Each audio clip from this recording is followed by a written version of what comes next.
I'm Bree Luck, and you are listening to the Pause to Go podcast, where we explore the process of turning life's transitions into stellar transformations.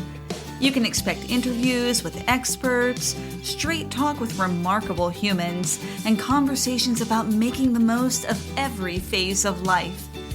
Because when we approach life's stickiest spots with curiosity, support, and a little bit of inspiration, anything is possible. So whether you're on your way to work or settling in with your favorite beverage, together we can pause to go. As a solopreneur, I really like the flexibility to work from pretty much anywhere, so I'm happy to head down to Code-Based Co-working, where I can enjoy the company of others while I tackle my to-do list. Also, they have a state-of-the-art, consumer-friendly podcasting studio that is frankly my home away from home. So head over to Code-Based Co-working, check it out, and when you do, tell them that Bree sent you. The human brain is utterly miraculous. I mean, if I chose to go back to school right now, if that were a priority for me, I would absolutely study neuroscience. I am just obsessed with our brains, particularly how our brains create and change our sense of self. My conversation today is with a really extraordinary woman, Dr. Barbara Lipska. Dr. Lipska, I'm going to call her Barbara because I just feel very close to her after talking to her.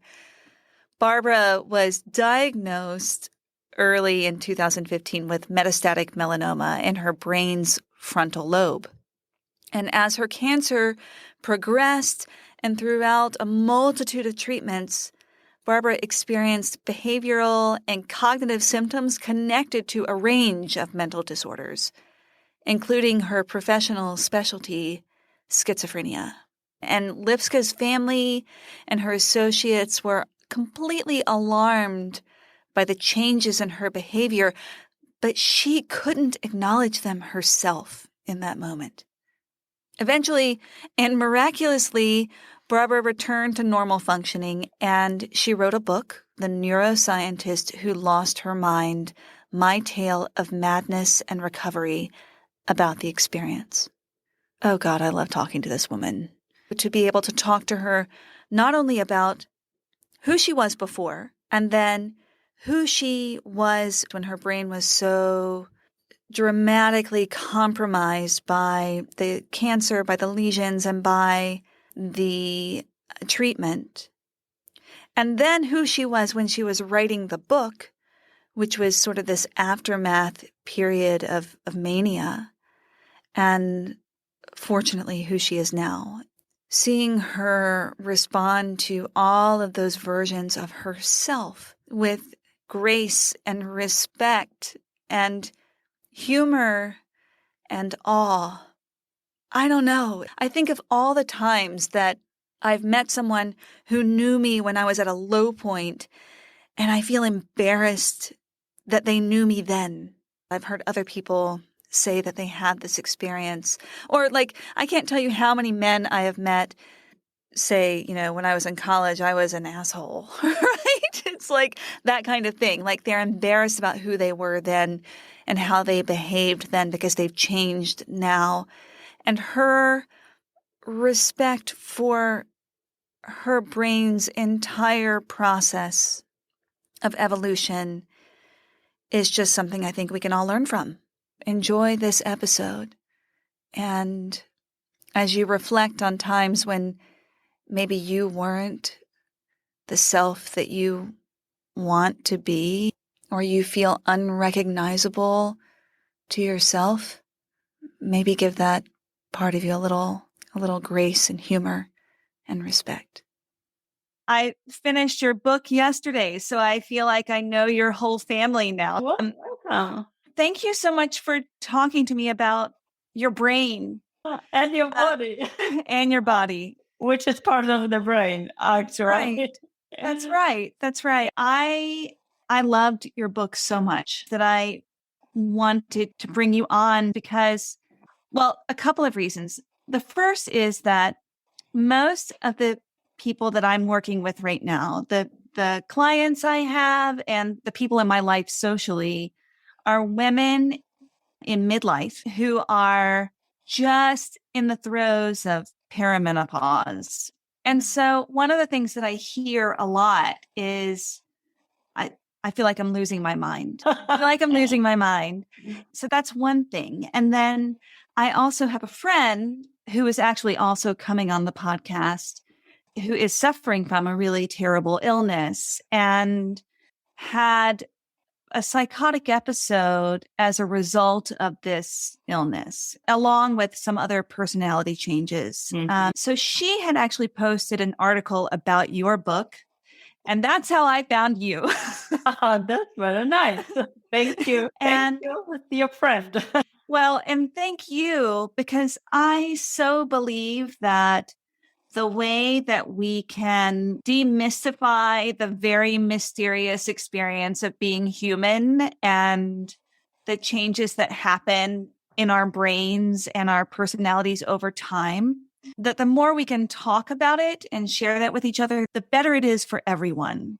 Mhm. And your book, The Neuroscientist Who Lost Her Mind, does that in such a beautiful way because it's deeply, deeply personal, but also you're an expert. You are a neuroscientist. And I you're an wish expert in I am. well, don't they say that the true measure of expertise is knowing what you don't know? Yeah, I don't know anything about it. Neither do experts about how the brain works really and what causes mental illness. We don't know it yet. It's so But true, but we try. Yeah. I would love to just talk to you about your experience. I want everyone to read your book, and I'm going to put it in the show notes. Highly, highly, highly recommend it. But also, I'm just really happy to be able to talk to you today about how you are now and looking back on this, even since you've written the book. Maybe there have been some changes in how you even feel about that period in your life.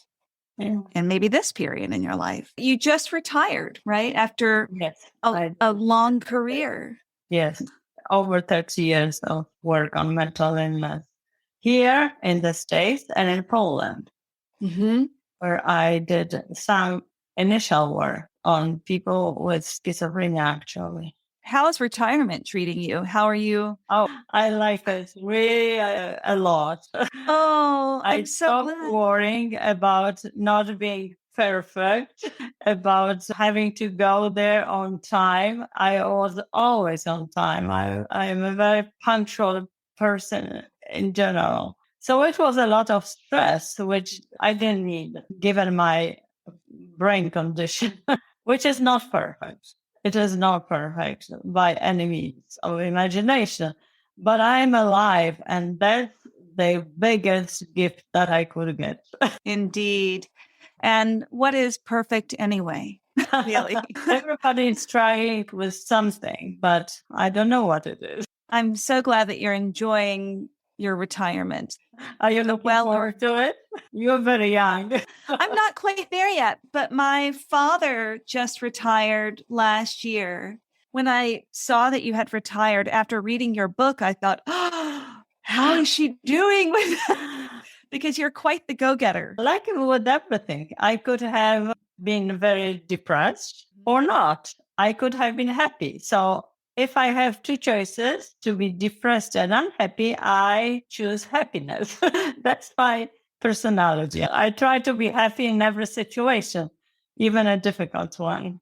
Which is why when you have such an immense trauma to your brain, you had so many physical and chemical transitions that happened in your body that we'll talk about in just a moment, that you had no choice for a while there. You had some personality changes that you did not have control over. At that time, I didn't even realize what happened to me and if I had any chances for anything. That's part of this disease, mental illness, that you just don't know.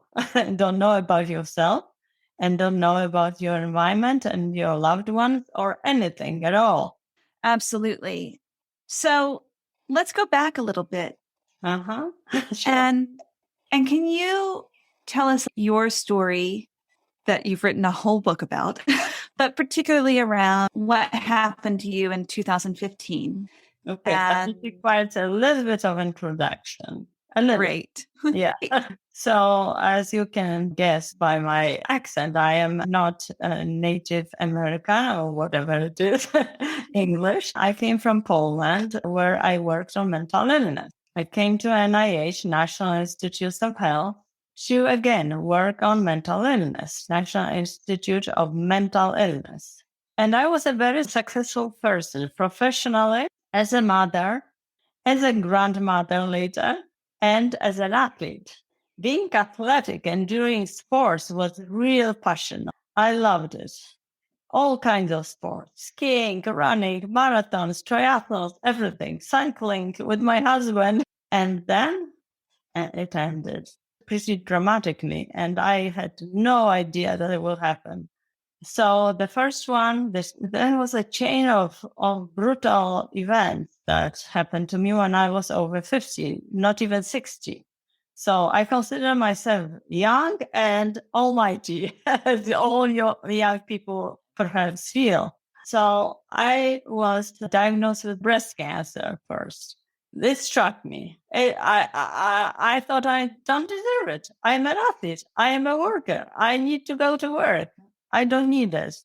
Of course, I didn't need it, but I got it. And it was not easy because it was pretty advanced. I had mastectomy, radiation, and chemo. And it weakened me, both mentally and physically. But being who I am, I lifted from this strife pretty quickly. And I again cycled and did everything I could. And most importantly, every day I was at work. But 3 years later, I got melanoma, the most aggressive cancer that can be. It was first on the skin, but again, 3 years later, it metastasized, so spread to the brain. And I knew it is basically deadly without anybody telling me, because my husband in 1985 in Poland died of it. He was only 36 at the time. This was your first husband? My first husband, yes. So I knew quite a bit about this cancer, and I didn't have any hope. But being who I am again, a rather optimistic person, I didn't believe I will die. Against all predictions, I thought I'll find something. I don't know what it is that I'll find, but I started fighting immediately, basically, when the diagnosis was there that I had this in the brain. I contacted all possible centers for cancer, the best doctors in the States, and indeed, I found a possibility that it just happened in 2015 that there was a clinical trial for melanoma in the brain.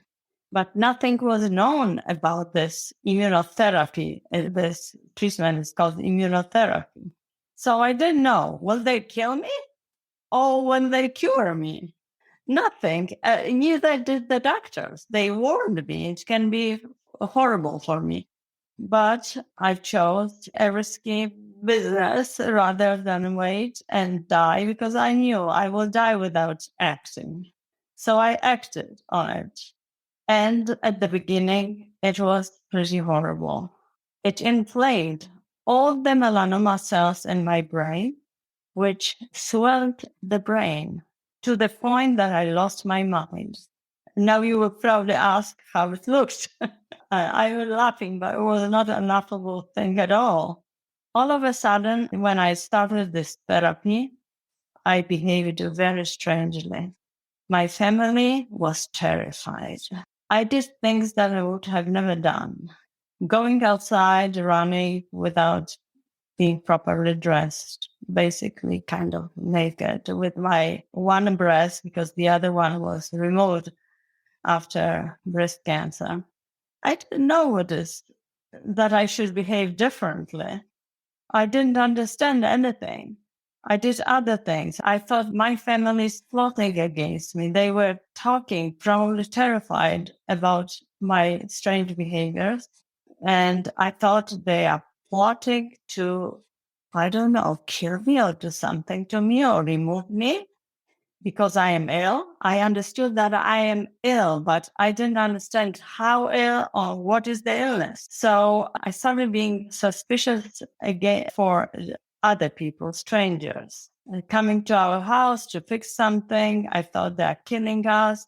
Everybody was thinking about doing something bad to me and to my family. I was angry, and no wonder I was angry when I thought everybody's against me and my family. I was screaming. I was really behaving like a child with a tantrum. I didn't understand anything. I had no insight. I didn't have memory. I would repeat the same sentence or question all the time. I lost short-term memory, and it lasted several months. One of the moments that struck me in the book was when the exterminator came to your home. You were very, very much afraid and convinced that the exterminator was trying to poison you all. And I used my chemical. I was a chemist. I was using my past expertise to convince him that he's doing harm to us, that he's spraying chemicals. And I tried to say, what chemicals are you spraying? What chemicals? And he, of course, didn't know. He was just spraying something against termites. And this was for me the evidence that he doesn't know. So he must be hiding something if he is not telling us what he's doing. And these kinds of things happened again and again. We picked up once pizza in the restaurant and I ate it and I was sure it's poison because I really didn't feel well after it. It was just before my brain was so swollen that anything I would eat would cause me pain and discomfort. But I was sure it was a poison pizza. And I was screaming, why did you eat this poison? So it is called paranoia.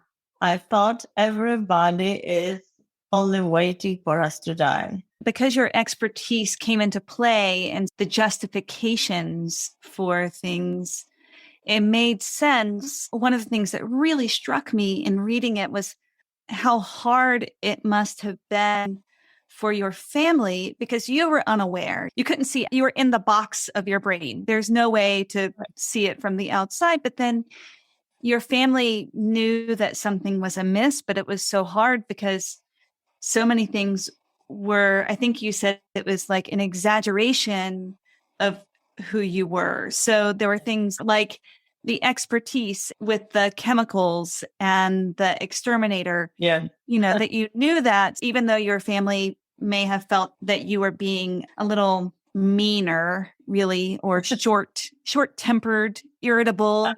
Yeah. That the rationale underneath it may not have felt like paranoia at that point because it was in keeping with who you are and what you already knew. They could have been true. It is not completely a myth. It was not completely a myth, but there were pieces of truth, the grains of truth, what I was saying. But altogether, it was complete bullshit. Yeah. Which I did not realize.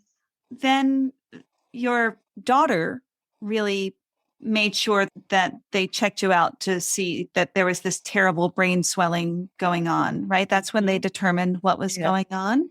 I didn't want to go to the hospital. I don't know for what reason, because perhaps I didn't feel I am ill or didn't realize that something is wrong with me. And I thought she is just irrational. But thankfully, she was rational. She saved my life. And so then you went through numerous other treatments too, because your brain was swelling and there was more cancer at that point. Yeah. Right? More lesions. So it was not exactly cancer. I had a lot of melanoma cells that during this immunotherapy swell. So on MRI, on magnetic resonance imaging scans, they looked like tumors, and there were probably 30 of them. A lot. I mean, no one has 30 tumors in the brain and survives. It's basically holes everywhere in the brain. But they were probably swollen cells, a lot of them. So they had to do something to reduce this swelling. They didn't know that these are swollen cells. They thought I have tumors, but I had bigger tumors as well. So it's a mixture of everything. So they put me on high doses of steroids. Steroids are given to reduce inflammation, not only in the brain, but in the body.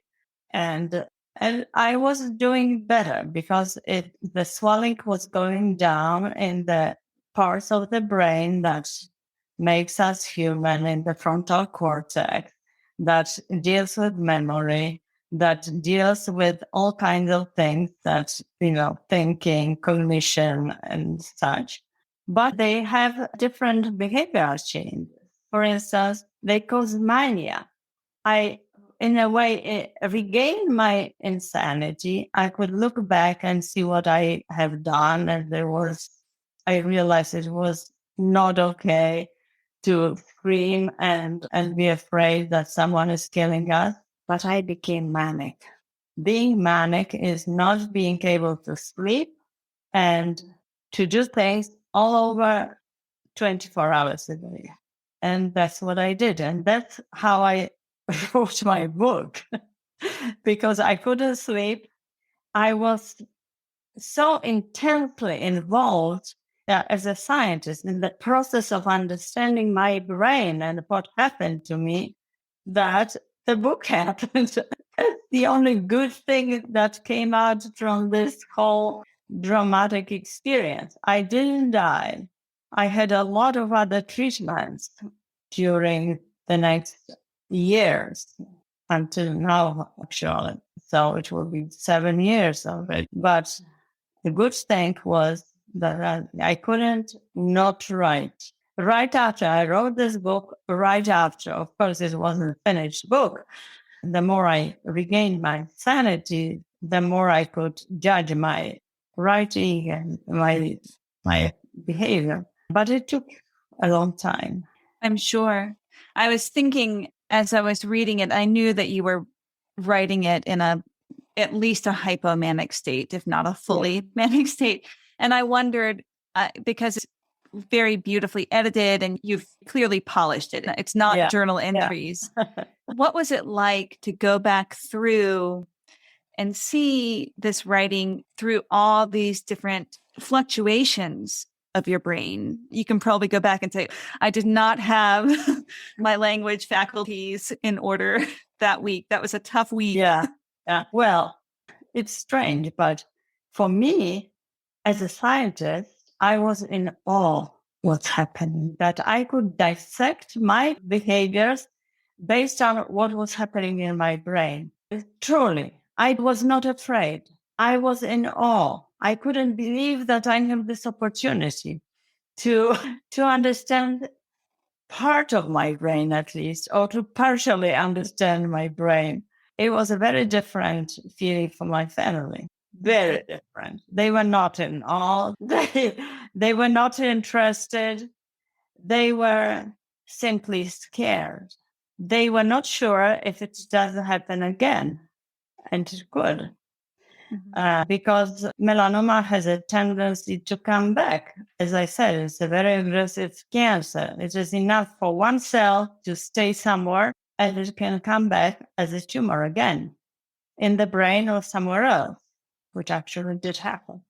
So they couldn't so easily be happy that I'm describing it. And I was happy. I was not maybe laughing like I am now. But I had this urge to write it down, to know, for other people to know.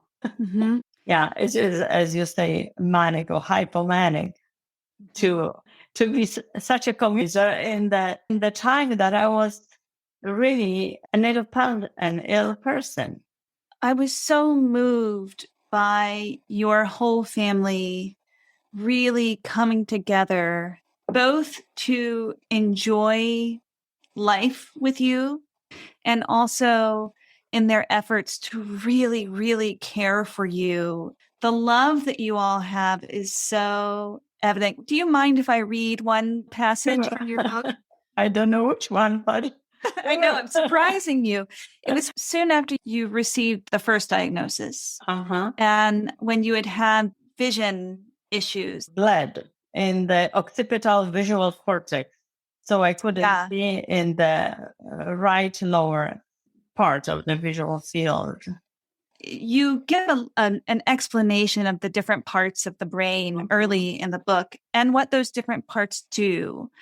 And what's extraordinary about that is that as your behaviors change and as your processing changes, then we can see it in the book, we can read it in the book, we can almost guess then where there's a disturbance in the brain. Mm-hmm. So, and it started with not a behavioral change, but a vision change. Yeah. And so you really felt like this was a death sentence. Well, your family really felt like this was a death sentence. You were ready to power on. I knew that as well, but I was still ready to power on. I don't know. I never stopped. You didn't. And so your family went to Hawaii together. Oh, yeah. You took a beautiful trip. Yeah. And this is the part that just, I'm tearing. I'm very emotional. I'm a very emotional I'm feeling too. But you said this, every night in Hawaii, all 5 of us stretch out on the tropical lawn in front of our bungalow, hold hands, and stare for hours into the enormous glittering sky. I don't want to die. I lift my foot to touch a star with my big toe, and then another star, and another, and make wish after wish. Soon 5 pairs of feet are dancing across the stars, skipping over the vastness from which we came and to which we'll return. We are together now, tight as can be. Oh, I will cry. It reminds me, I know, I didn't read the book for several years now, so it brings these feelings and memories to me so powerful. It is so moving, and seeing them there with you through that journey was also very moving. And I thought about how much in our medical system, and you really go through it. It was not all easy. Sometimes you got great advice and sometimes not so great advice. Sometimes you were treated very well and very quickly, and sometimes it was taking longer than you wanted it to. Sometimes you lied a little bit to make sure you might get the treatment that you wanted. And sometimes you had a team of people working together, and your family was there to advocate for you and to listen and to be there as a team. Not everyone has that. And you have a brilliant family. I do. I'm so proud of them, and I love them like unimaginable. I don't write it in the book, but now my grandsons are adults and they are incredible. Like my whole family, they are incredible. I am very proud of every member of my family. I'm sure. And so what was it like afterwards? You lost yourself for a little while. You lost your mind. And then you came back and began to realize how much you had lost your mind. And my question is, what has that been like for you? Well, it didn't happen all of a sudden. So it happened gradually for a long time, not even months, but a year, maybe even more.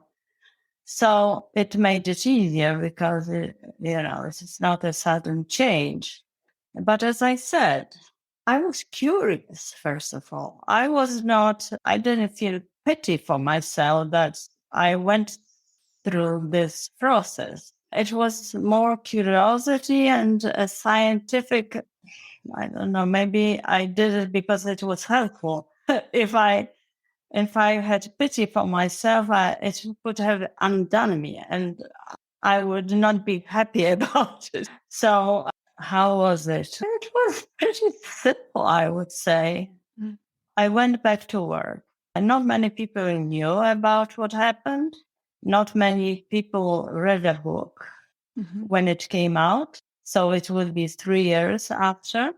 I don't know, but some came to my presentation about the book when it came out.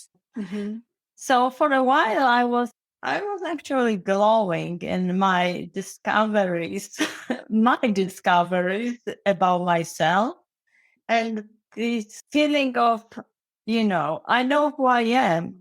I am presenting it to you. Many people couldn't believe that it happened. Were very surprised that I'm here. I didn't die, or I have still all the faculties there. So it was. I was a little bit worried that it will, but not much. I have to say, I was not that much worried. I was hopeful, and I was happy, and I'm still happy. I don't know why. Well, I know that you really advocate around and that you believe that mental illness is a physical issue. Yeah. It's not a moral issue, right? Yeah. This is not, there's no room for shame because this is a physical issue.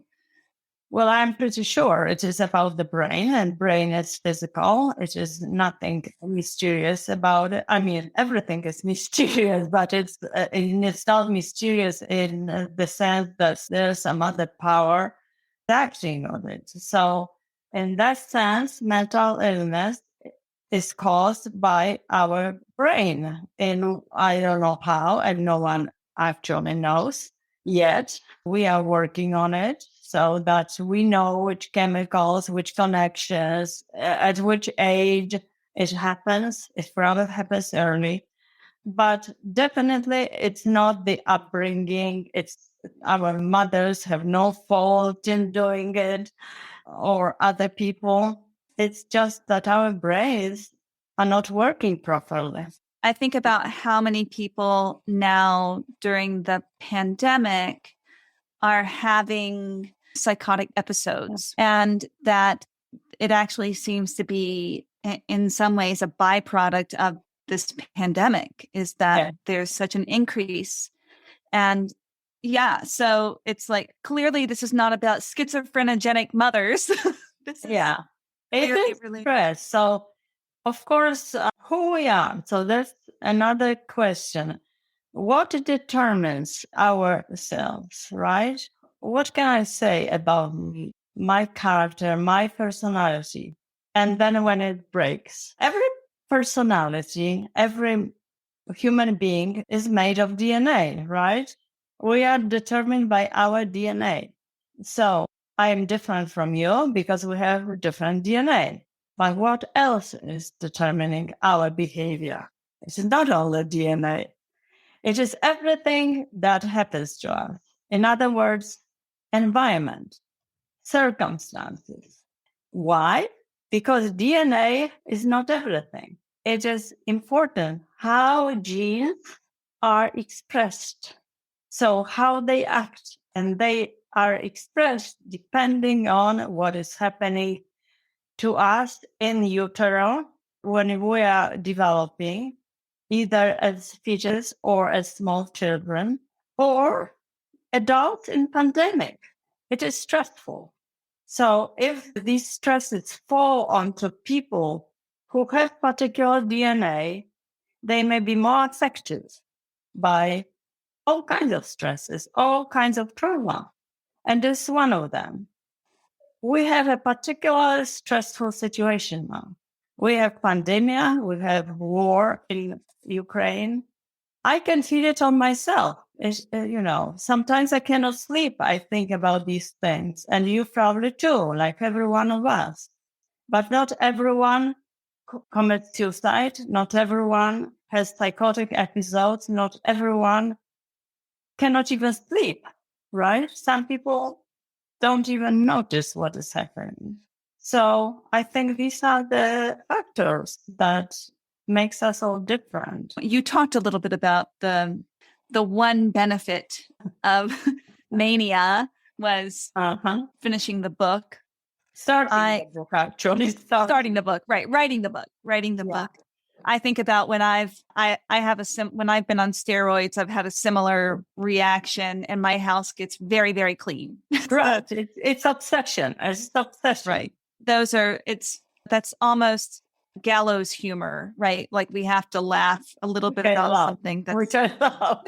But well, of course you do, because you want to find the way to make the most of any situation and to find joy in that. Yeah, partially it's just my DNA. So it's not up to me. I just act like this because I have this DNA that makes me do it. And maybe what happens to me increases or decreases these feelings or behaviors.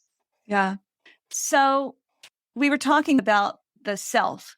Yeah. I know someone else who has had a major brain trauma, who had a different personality sort of came up in that time, or like for you, an exaggerated personality.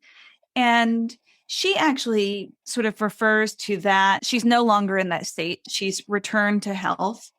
And she's not in a delusional state anymore. She's not in a manic state. She's in a healthy state right now. And when she refers to that part of her, she actually is like, she uses the word she instead of I, because it helps to separate. Because that wasn't the self that she is now. Do you have any of that? Do you have any sense of this was another person? No, I don't, because I am not afraid of this. I have embraced this other person, if you will, as myself. Mm-hmm. If I did that, it would mean I don't like them, or she's separate, but I like her. She's not separate. She's me, so I am her. So there is no reason to call her she. I call her I. So what do you feel that you discovered about yourself now? If it didn't happen to me, I wouldn't know that my family loves me that much.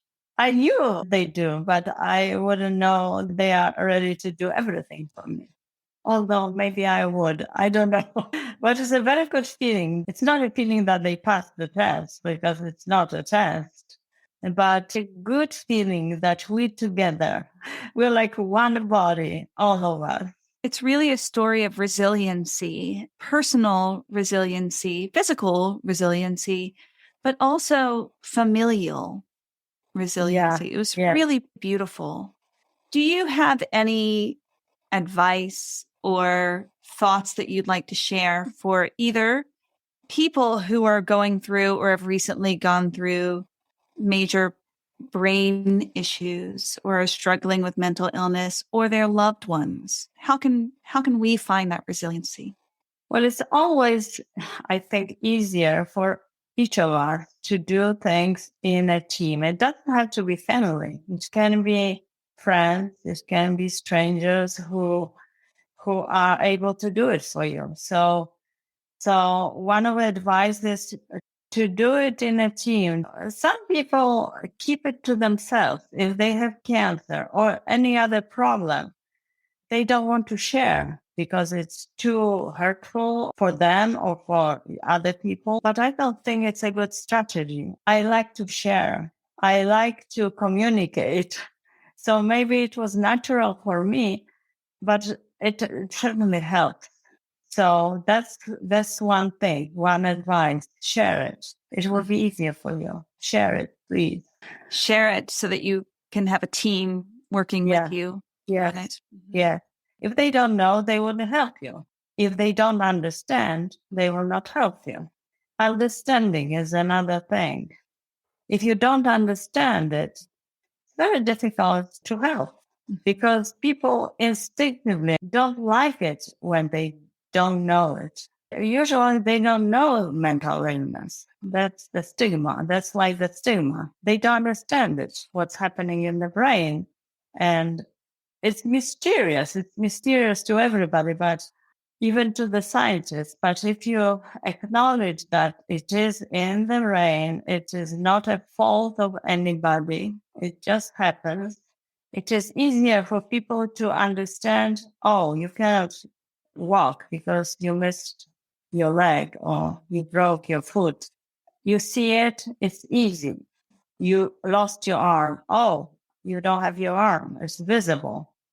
But if you lost your mind, it's inside the brain. You don't know what it is. You don't understand it. It's very difficult to accept it. It makes me think about how women who are in perimenopause are having major brain changes. But when there are those brain changes happening, so many women have issues with impulse control, with memory, and many of these things come back to impulse control, right? Because it's also being more irritable, being emotion. Emotion. And so it's really important to not try to suffer silently, but to share with others. Mm-hmm. Simply share it. As with the mental illness, it's not really very well known what is happening with hormonal changes. I know in our institute, they're working on it, Institute of Mental Health. So they have been working on it when I worked there. I don't, so I shouldn't say. But these stories are not complete yet. But if you don't talk about it, you'll be suffering alone, and it's the most horrible suffering I can imagine. So I repeat it and repeat it. I understand it, but I think we need to hear it. It's good. Yeah, very important to share it. Well, Dr. Lipska, thank you so much for sharing your story and for your brain. I'm grateful for your brain in all of its permutations because it's helped me to understand myself a little bit more. And I'm sure other people will feel the same way. So thank you. Thank you so much. Thank you for inviting me and for having such a great conversation. Here are my key takeaways from my conversation with Dr. Barbara Lipska. Dr. Lipska posits that mental illness is a physical issue of the brain and that we should not have any element of shame around it. Number 2, if you are ill, share your experience with the trusted people in your life. Maybe that's your family, maybe that's your community, but don't go it alone. Particularly when it comes to mental illness, it's not so obvious to the outside world that we're struggling, and we have to find people we trust to share with. Number 3, don't white knuckle it. Get a team of advocates to work with you and on your behalf so they can recognize when something isn't quite right and to ensure that you are getting the care you need. I send a little extra love to those of you who are struggling right now. May you feel heard, supported, and valued, and may you also find moments of levity in your day. If you or someone you love is suffering from mental illness, please don't go it alone.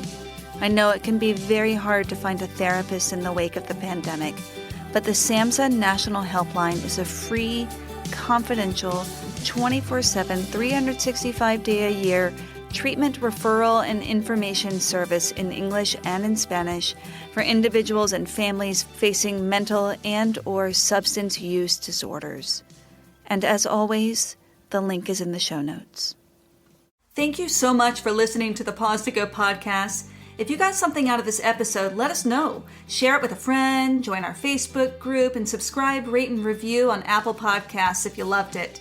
If not, no worries. We want you to tell it like it is, and we'd love to have your input. If you want to know more about what I'm up to, you can follow me on Instagram at The Lovely Unbecoming or at my website, thelovelyunbecoming.com. Stay curious, y'all.